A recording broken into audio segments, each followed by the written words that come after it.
Step 2 says we came to believe that a power greater than ourselves could restore us to sanity. Well, if we got to be restored to sanity, that indicates we must be insane. And many alcoholics are highly offended when you bring this up. They say, oh, don't tell me I'm insane. Yeah, I do some pretty crazy, stupid things when drinking. But when I'm sober, I'm much like normal people. Other alcoholics say, well, I don't have any trouble with this insanity because I remember the crazy, stupid things I did while drinking. In either case, they're referring to the stupid things we do while drunk. No, that's not insanity. The stupid things we do while drunk, that's caused by a mind that is filled with alcohol, which lowers the inhibitions. And if your mind is filled with something that lowers your inhibitions, look out. You're going to do some pretty crazy, stupid things, all right. That's why they give all that free booze downstairs. That's not insanity. That's caused by alcohol itself. In order for us to understand this, we finally had to go back to the dictionary again and to look up the word sanity or the word sane. And it's defined in the dictionary as wholeness of mind or completeness of mind. If your mind is whole, if your mind is complete, that means you can see the truth about everything around you. You will normally make decisions then based on truth, and life turns out to be pretty good. An insane mind is one that is less than whole. A mind that is less than whole cannot always see the truth about everything around it. Sometimes makes a decision based upon a lie, and then life becomes pretty lousy. To be insane does not mean you're crazy. If you're crazy, that means you've lost more than half your marbles, and you got to be locked up somewhere to protect you and society from you. That's craziness, but insanity is just less than whole. I think one of the best ways I know to illustrate it is just, let's take a pie, set it here in front of us. Let's cut that pie into 10 pieces. You come along and I give you a piece of pie. My pie is now less than whole, but hell, I've still got 90% of it. Somebody else comes along, I give them a piece of pie. My pie is now more or less than whole, but I've still got 80% of it. Insanity does not mean you're all gone. It just means you're not quite all here. Now, when it comes to alcohol, from time to time, it seems as though we're not quite all here because we can't always see the truth about alcohol. We make a decision based upon a lie. Then we run into the truth and life becomes an absolute living hell. So let's look within the mind of we alcoholics. Just before we take the first drink, stone cold sober, can we or can we not see the truth? If we can see the truth, we're sane. If we can't, we're insane. Now, Bill is going to show us this by a series of examples. He's going to give us the man of 30. He's going to look at Jim. He's going to look at the jaywalker. And he's going to look at Fred. And each time we're going to look into the mind to see if we can or cannot see the truth about alcohol. Let's look at it in just a few minutes. This chapter is called More About Alcoholism. It could be called More Truth About Alcoholism. Now, I've heard all my life, if you know the truth will set you free. And if you're not free, it's because you don't know the truth. And this chapter here is to give me more truth so I can base my life upon truth rather than upon things that are not true. It said most of us have been unwilling to admit that we were real alcoholics. No person likes to think that he's bodily and mentally different from his fellows. Therefore, it's not surprising that our drinking careers have been characterized by countless vain attempts to prove that we drink like other people. The idea that somehow, someday, he will control and enjoy his drinking is the great obsession of every abnormal drinker. The persistence of this illusion is astonishing. Many pursue it into the gates of insanity or death. Now, we learned that we had to fully concede to our innermost selves that we were alcoholics. This is the first step in recovery. The delusion that we're like other people or presently may be has to be smashed. Now, be careful. In these 2 paragraphs that Joe just read, he has used 4 different words that all mean the same thing. And if you catch him at it, you know what he's doing. If you don't, you'll think he's talking about something else. He said the idea that someday somehow someday he will control and enjoy his drinking is a great obsession of every abnormal drinker. Now, we know an obsession is an idea that is so strong it can make you believe something that's not true. It can make you believe a lie. The persistence of this illusion is astonishing. We know what an illusionist is. An illusionist is a magician, and they can stand in front of you in a sleight of hand and a few props. They can make you believe something that's not true. So illusion also means to believe something that's not true or to believe a lie. Many pursue it into the gates of insanity or death. Insanity is to believe something that's not true. The next paragraph, he said, the delusion that we are like other people or presently maybe has to be smashed. Delusion means the same thing. If you've deluded yourself, it means you've come to believe something that's not true.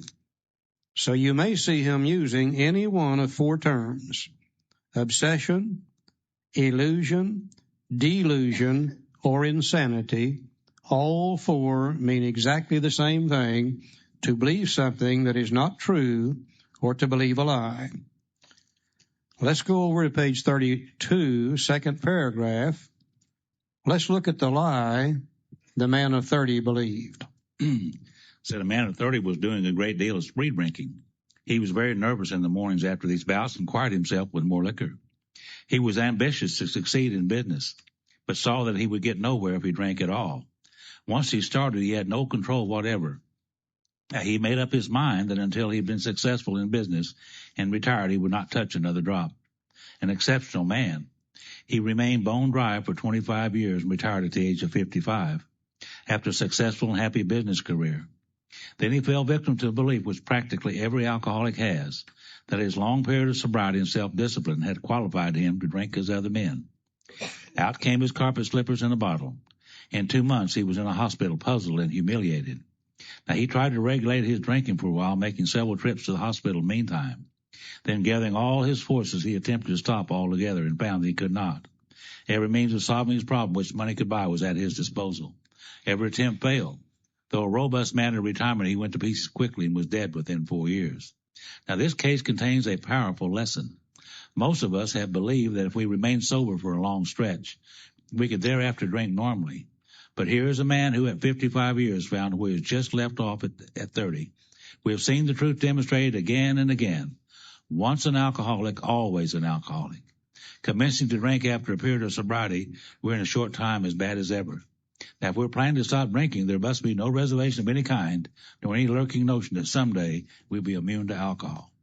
Now, we know the truth to be this. Once an alcoholic, always an alcoholic. We've never seen one single case where one of us was able to go back to successful drinking. Now, to believe anything different than that is to believe something that is not true or to believe a lie. This guy believed that after 25 years of sobriety, he could now drink like normal people. Now, based upon that belief, he took a drink, triggered the allergy, couldn't stop. 4 years later, he's dead. Now, is his real problem, though, the fact that he has a physical allergy to alcohol or a form of insanity that tells him it's okay to drink alcohol after 25 years of sobriety? The real problem is in our mind telling us we can drink, rather than in our body that ensures that we can't drink. Let's go to page 34, second paragraph. For those who are unable to drink moderately, the question is how to stop altogether. We are assuming, of course, that the reader desires to stop. Whether such a person can quit upon a non-spiritual basis depends upon the extent to which he's already lost the power to choose whether he will drink or not. Many of us felt we had plenty of character. There was a tremendous urge to cease forever, yet we found it impossible. This is the baffling feature of alcoholism as we know it, this utter inability to leave it alone, no matter how great the necessity or the wish. How then should we help our readers determine to their own satisfaction whether they are one of us? The experiment of quitting for a period of time will be helpful, but we think we can render an even greater service to alcoholic sufferers and perhaps to the medical fraternity. So we shall describe some of the mental states that precede a relapse into drinking, for obviously this is the crux of the problem. What sort of thinking dominates an alcoholic who repeats time after time the desperate experiment of the first drink? Friends who have reasoned with him after a spree which has brought him to the point of divorce or bankruptcy are mystified when he walks directly into a saloon. Why does he? Of what is he thinking? Our first example is a friend we shall call Jim. Now, we're going to look in old Jim's mind just before he gets drunk, and we're going to see whether he is sane or insane. Joe loves Jim. Yeah, I love old Jim. I identify with Jim. Our first example is a friend we shall call Jim. This man has a charming wife and family. He inherited a lucrative automobile agency. He had a commendable war record. He's a good salesman. Everybody likes him. Typical alcoholic, isn't he? Hmm? He's an intelligent man and normal so far as we can see, except for a nervous disposition. Now, he did no drinking until he was 35. In a few years, he became so violent when intoxicated he had to be committed. On leaving the asylum, he came into contact with us. Now, we told him what we knew of alcoholism. They told him about step one, the physical allergy, the obsession of the mind, the powerless condition. And the answer we had found. They told him about step two, the power greater than ourselves could restore us to sanity. Now, he made a beginning. A little later on, the book says step three is just a beginning. So apparently Jim took steps 1, 2, and 3, and immediately things started to get better for him. His family was reassembled, and he began to work as a salesman for a business he'd lost through drinking, and all went well for a time, but he failed to enlarge his spiritual life. The book's going to tell us the only way we enlarge on step 3 is 4, 5, 6, 7, 8, 9, 10, 11, and 12, and Jim didn't do any of those. 1, 2, and 3. To his consternation, he found himself drunk a half a dozen times in rapid succession. Now, on each of these occasions, we worked with him, reviewing carefully what had happened. Oh, these were good AA members. Jim got drunk 6 times in a row. Each time they went over there and worked with him, carefully reviewing what had happened. You get drunk 6 times in a row today, they probably won't have anything to do with you. These were good, solid AA members. He agreed he was a real alcoholic and in serious condition. Now, he knew he faced another trip to the asylum if he kept on. Moreover, he would lose his family from whom he had deep affection. Yet he got drunk again, and we asked him to tell us exactly what happened. They're getting a little tired of Jim now. They said, my God, Jim, this is 7 times in a row. Let's don't go through this anymore. You sit down here, and you tell us exactly how this has happened. On page 36, we're going to see where Jim was sane, and then we're going to see where he went insane. Well, this is his story. I came to work on Tuesday morning. And we read this book for years before we saw this. I came to work on Tuesday morning.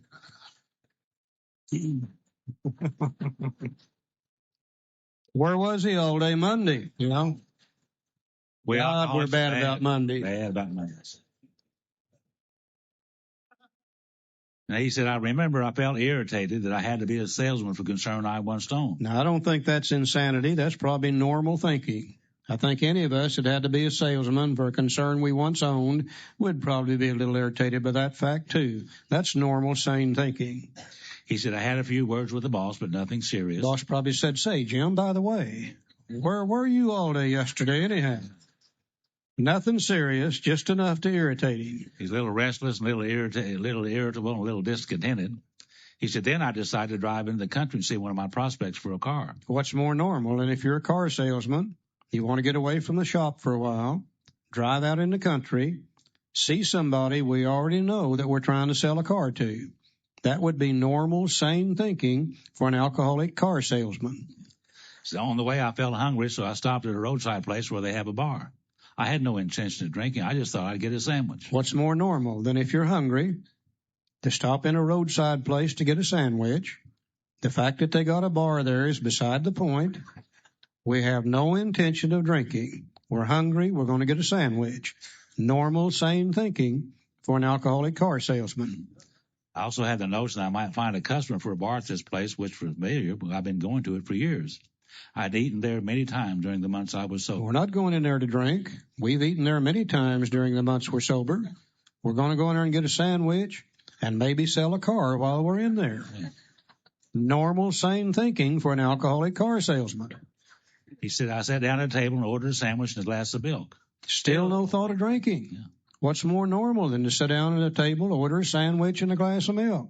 Normal, sane thinking for an alcoholic car salesman. So I ordered another sandwich and decided to have another glass of milk. If you're hungry enough,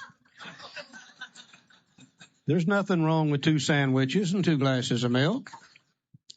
Unless you're a member of Overeaters Anonymous, you'd better look at it.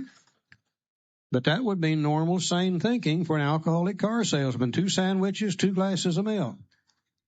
Now comes the squiggly writing. And that's italic. He said, suddenly. That means right now. Suddenly. The thought crossed my mind that if I would put an ounce of whiskey in the milk, it couldn't hurt me on a full stomach. Now, this is absolute insanity, isn't it? For this guy to believe that he can take whiskey, mix it with milk, and take it on a full stomach, and it won't hurt him.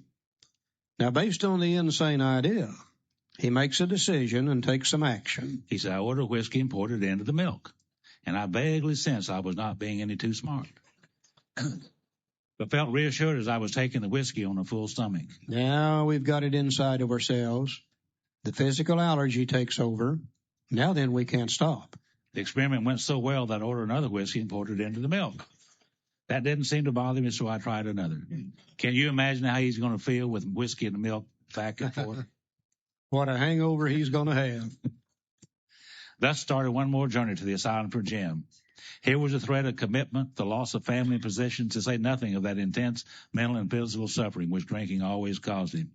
Now, he had much knowledge about himself as an alcoholic. Yet all reasons for not drinking were easily pushed aside in the favor of the foolish idea that he could take whiskey if only he mixed it with milk. Whatever the precise definition of the word may be, we call this plain insanity. How can such a lack of proportion of the ability to think straight be called anything else? And if you were looking for a definition of insanity, that would be it right there. The lack of a proportion of the ability to think straight to be called anything else. Now, is Jim's real problem the fact that he has a physical allergy to alcohol? Or that he has a form of insanity that tells him it's okay to drink alcohol mixed with milk on a full stomach? The real problem centers in the mind telling us we can drink, rather than the body that ensures that we can't. Page 37, last paragraph. Our behavior is as absurd and incomprehensible with respect to the first drink as that of an individual with a passion, say, for jaywalking. He gets a thrill out of skipping in front of fast-moving vehicles. Now, I don't understand this guy at all. But I can see him out here on the interstate, waiting for a truck or a bus to come down through there, jumps out in front of it, spins around 2 or 3 times, sees how close it can come to hitting him without actually hitting him. For some reason, he gets a thrill out of it. Don't understand him, but I can see him doing it. He enjoys himself for a few years in spite of friendly warnings. People say, hey, Bill, you better quit doing that. You're going to get yourself hurt. Up to this point, you would label him as a foolish chap having queer ideas of fun. Luck then deserts him, and he's slightly injured several times in succession. He's getting a little older now. He can't move as fast. I begin to hit him once in a while. Nothing serious. He just kind of bounces off of him. You would expect him, if he were normal, to cut it out. But presently he's hit again, this time has a fractured skull. Now, he got hurt bad this time.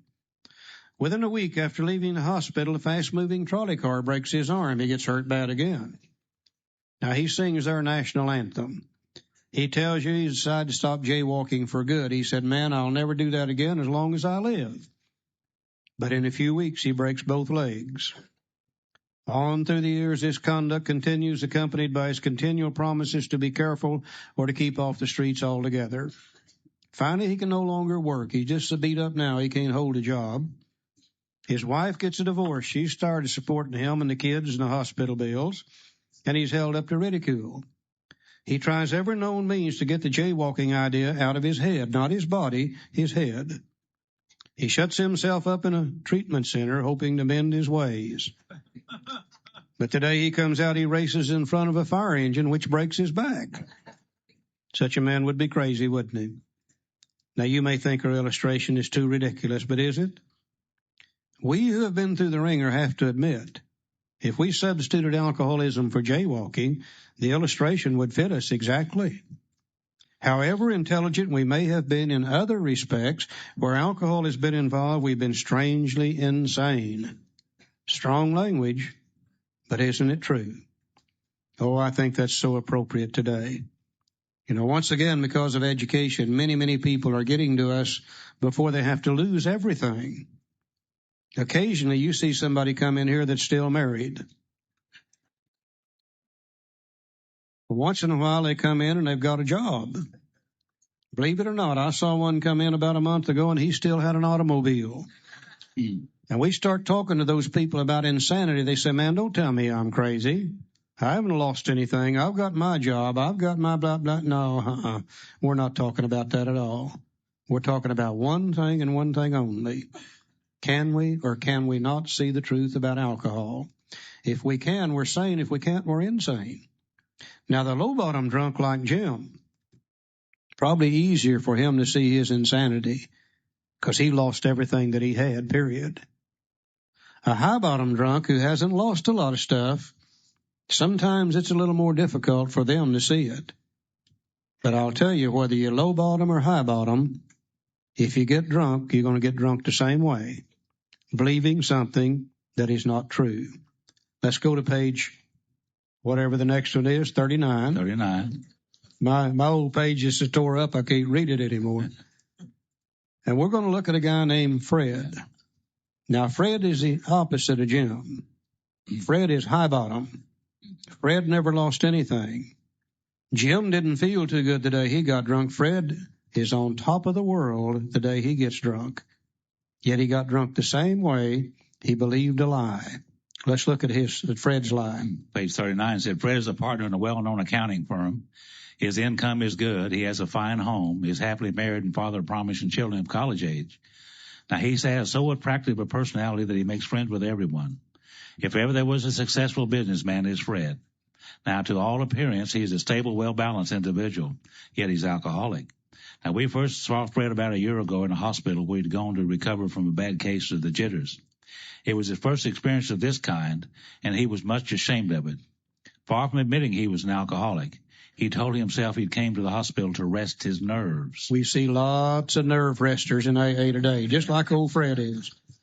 The doctor intimated strongly that he might be worse than he realized. For a few days, he was depressed about his condition. Now, he made up his mind to quit drinking altogether. It never occurred to him that perhaps he could do so in spite of his character and standing. Fred would not believe himself an alcoholic. He would not take step one. Much less accept a spiritual remedy for his problem. If you can't take one, you can't take two. We told him what we knew of alcoholism. They told him about step one and step two. And he was interested and could see that he had some of the symptoms. He said, I'm a little bit alcoholic. Borderline case. Now, he was a long way from admitting he could do nothing about himself. Now, he was positive that his humiliating experience, plus the knowledge he had acquired, would keep him sober the rest of his life. Self-knowledge would fix it. Now, we heard no more of Fred for a while. One day we were told that he was back in the hospital. This time he was quite shaky. He soon indicated he was anxious to see us. The story he told us is most instructive, for here was a chap absolutely convinced he had to stop drinking, who had no excuse for drinking, who exhibited splendid judgment and determination in all his other concerns, yet was flat on his back nevertheless. Well, let him tell you about it. He said, I was much impressed with what you fellows said about alcoholism. I frankly did not believe it would be possible for me to drink again. And I rather appreciate your ideas about that subtle insanity which precedes the first drink. But I was confident it could not happen to me after what I'd learned. I reasoned I was not so far advanced as most of you fellows, that I'd been usually successful in licking my other personal problems, and that I would therefore be successful where you men failed. I felt I had every right to be self-confident. It would be only a matter of exercising my willpower and keeping on guard. Now, this frame of mind, I went about my business, and for a time all was well. I had no trouble refusing drinks and began to wonder if I had not been making too hard a work of a simple matter. We think Fred began to get drunk right here. He began to say, this staying sober is easy, nothing to this. Yeah. One day I went to Washington to present some accounting evidence to a government bureau. I've been out of town during this particular dry spell, so there's nothing new about that. Physically, I felt fine. Neither did I have any pressing problems or worries. My business came off well. I was pleased and knew my partners would be too. It was the end of a perfect day, not a cloud on the horizon. Everything's on top of the world for old Fred. He's doing great, making lots of money, family happy, business associates happy. Everything's good in Fred's life. He said, I went to my hotel and leisurely dressed for dinner. As I crossed the threshold of the dining room, the thought came to mind it would be nice to have a couple of cocktails and go back to the hospital. His mind said it would be nice to have a couple of cocktails with dinner. That was all, nothing more. Now, based on the insane idea, he makes a decision, takes some action. I ordered a cocktail in my meal, then I ordered another cocktail. Now, we got it inside ourselves now. The allergy takes over. After dinner, I decided to take a walk. When I returned to the hotel, it struck me a highball would be fine before going to bed, so I stepped into the bar and had one. I remember having several more that night and plenty next morning. I have a shadowy recollection of being in an airplane bound for New York and of finding a friendly taxicab driver at the landing field instead of my wife. The driver escorted me about for several days. I know little of where I went or what I said and did. Then came the hospital with unbearable mental and physical suffering. As soon as I regained my ability to think, I went carefully over that evening in Washington. Not only had I been off guard, I had made no fight whatever against the first drink. This time I had not thought of the consequences at all. I had commenced to drink as carelessly as though the cocktails were ginger ale. Now, is Fred's real problem the fact that he has a physical allergy to alcohol? Or that he has a form of insanity that tells him it's okay to have a couple of cocktails with dinner? The real problem centers in the mind, telling us we can drink rather than the body that ensures we can't. Page 43, last paragraph. You know, Bill had the idea that self-knowledge would fix it. And Roland had the idea that self-knowledge would fix it. Fred had the idea that self-knowledge would fix it. Bill's trying to show us here they all have the obsession of the mind. And he's trying to show us through the illustrations of Man of 30, Jim, Jay Walker, and Fred to tell us one thing. And the last paragraph says, once more. So he just went through all this to say once more, the alcoholic at certain times has no effective mental defense against the first drink. Except in a few rare cases, neither he nor any other human being can provide such a defense. His defense must come from a higher power, and that is the solution. So you can't heal a sick mind with a sick mind. Self-knowledge won't get it.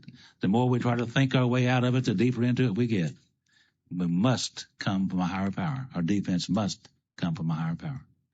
And you notice he didn't say the practicing alcoholic or the drinking alcoholic. He just said the alcoholic. Now, what that means to me today is that I have no effective mental defense against the first drink. Left on my own resources, invariably I'm going to go right back to drinking again without the aid of a power greater than human power. Now, if you're the kind of alcoholic that I am, and if you were raised in the church setting that I was raised in, by the end of chapter 3, you are now faced with one hell of a dilemma. Because he's convinced me in chapter 3, without the aid of a power greater than I am, I'm going back to drinking. But I also felt that even though that was true, it wouldn't be possible for me to get the aid of a power greater than I am. Because you see, like Joe, I was raised in a good old Southern Baptist church. Now, I've got nothing against a good old Southern Baptist church. It's a great church. But when I was a kid growing up, I'm sure that from time to time they talked about a kind and a loving God. But if they did, the message never got to the pew I sat in. Because all I ever remember hearing about God when I was growing up in church was hellfire and brimstone and going to hell for lying and cheating and stealing and drinking whiskey and committing adultery. By the time I got to AA, I'd been doing that for about 20-some-odd years. And I know that God had already told St. Peter, when that little four-eyed sucker gets up here, send them downstairs. We'll not need his kind. And I knew that if God had anything to do with me, it wouldn't be anything good. It would certainly be something bad. I remember so clearly when I separated from God. In that Baptist church I grew up in, they gave me the rules. They said, if you do this, this, and this, you'll be okay. If you do that, that, and that, you're going to hell just sure as anything. Now, I didn't have any trouble with their rules at all until I got to be about 12 or 13 years old. And one day it seemed to me that the preacher looked me straight in the eye, and he said, son, to think about doing it is just as bad as doing it. And I said, oh, shit. I've had it now because I'd been thinking about doing it for a long time. In fact, I'd been thinking about doing it long enough, I was starting to get brain damage from it. And I said, if you're going to hell for thinking about it, then you might as well just go ahead and do it. And I did. And I didn't go to hell immediately. And I said, that sucker has been lying to me all along. I said, he and my parents and my teachers have formed together in a conspiracy to keep me from having any fun. And I said, from this day on, I do not intend to pay any attention to what they have to say. I don't have any intention of following God's rules, their rules, or anybody else's rules. From this day on, I'm going to do it my way. And I'm going to do it whenever I want to, and if they don't like it, to hell with them. Now, when I got to AA, I had that attitude of a 12-year-old boy who had defied God, his parents, and his teachers. And when I first walked into AA, I was 38 years old, with the spiritual knowledge of God of that 12-year-old boy. No wonder we have trouble with this God thing when we get to AA. Anybody else ever have those kind of feelings about God and people? And I think Bill recognized that. And I think he said sooner or later, I'm going to have to ask these people to make a decision about God. And I think he said in his mind that they're not going to be able to make that decision based upon old ideas. And that's what I had when I got here, old ideas.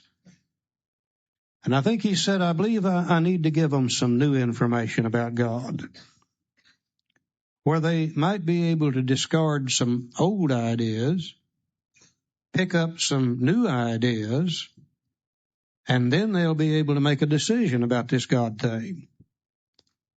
And he wrote another chapter called We Agnostics, which I think is one of the greatest pieces of spiritual information I've ever read in my life. As I read that and studied that, I could see where some of my old ideas, old prejudices about God and religion were wrong. And when I could see where they were wrong, then I could discard them. And then I could accept some new ideas about God. And then I could make a decision that based on hellfire and brimstone, based on the God of justice, no way could I have ever made the decision about God.